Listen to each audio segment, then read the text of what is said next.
Hey y'all, I wanted to jump on here and do part two to my two-part series about reflecting on my Portugal scouting trip. I went to Lisbon, Portugal, and also spent one day in Porto, Portugal.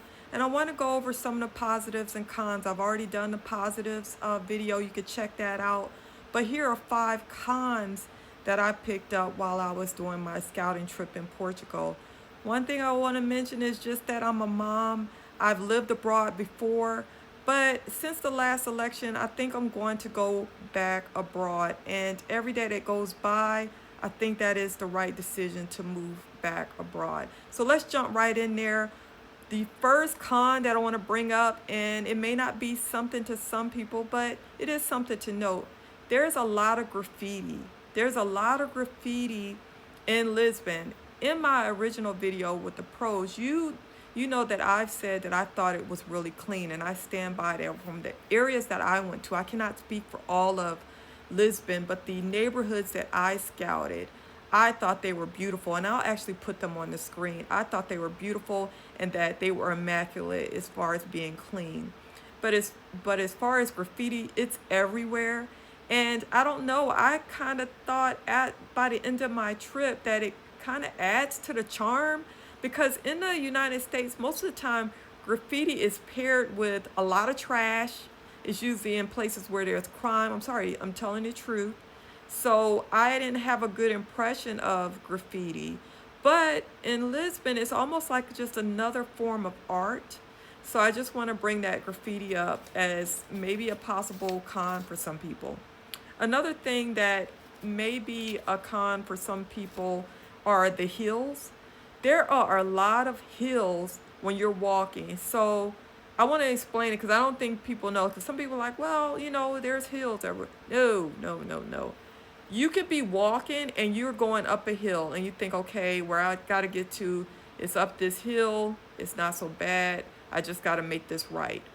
You make that right, and it's an even larger hill that you're going up. So that I encountered so much that I just decided to stick to like the trolley tram and Uber for places that I wanted to go to. And if I was feeling really good, I would, just walk down the hills. I wasn't walking up any more hills. So that was another con for me. Another con for me was smoke.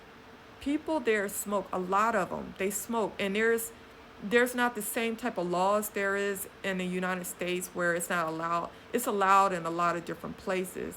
And I'm not a smoker. So I don't really like, even outside, you'll walk by and it's just some people smoking and it's everywhere. So I just felt like the smoke can be overwhelming because it seems like that's a part of their culture. That's a part of being trendy in their culture. So just be aware of that. Another con, and this gets more into the serious cons for me, is the visa process. The visa process is extremely drawn out and long. It could take about 6 months. And I'll tell you, I did start on their visa process, and I've started on a visa process for more than one country because I believe that the smartest thing for all of us to do is to have residency in different countries.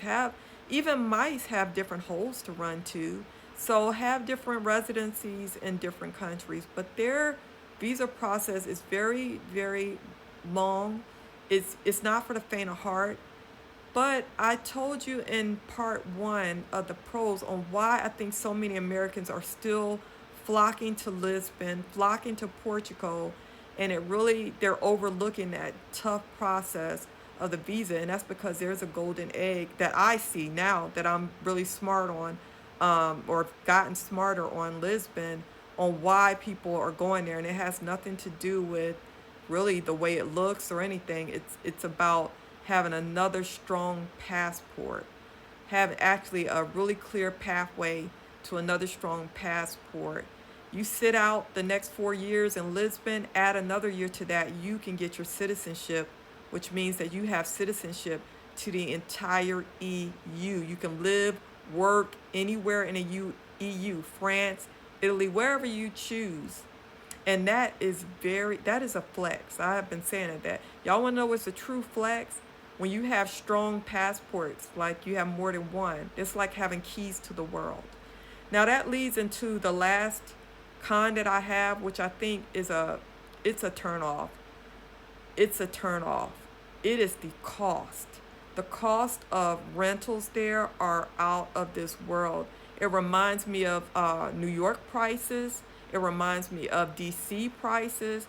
And people that are familiar with the upper class areas in Atlanta, it reminds me of those type of prices. It's not where you're not going to save money looking for rentals if you're in Lisbon, which I would want to be in Lisbon because I don't want to be car dependent and I want my children to have lots of activities. And I saw a lot of the Black American um, meetups happen in Lisbon. Same thing with Porto. So I'm not going to be someone who lives on the outskirts, but you could save that way. But just know that the rental costs are ridiculous. And going back to the visa, you have to have planned to have the amount of money they're looking for. And it's not a lot. You just have to show that you have passive income. I think it's just equal to what their Portuguese minimum wage is. And you have to have some money in a savings account and be able to prove that. And that's per person that's applying. That's including your kids and if you're a couple, okay? It is definitely a financial commitment. For the visa, you have to have a 12-month lease just to come to the appointment. You cannot wait until your visa has been approved to go get your lease. You have to get a lease before you even get to your visa appointment. That's how serious they want you to be if for you're applying for residency there in Lisbon in Portugal. What is that still on the top of my list? Yes. Lisbon, Portugal, and Porto, Portugal are still on the top of my list. Stay tuned, and I'll be showing you where I'm taking my kids on spring break because it's one of my top two choices for where we're going to move, and I'm going to let it be my children's choice. Everybody will operate different, but in the end, I'm giving my children the choice between my two top picks. So I'll talk to you soon. Make sure you follow me on YouTube and let me know if there's anything else you would like me to talk about in the chat.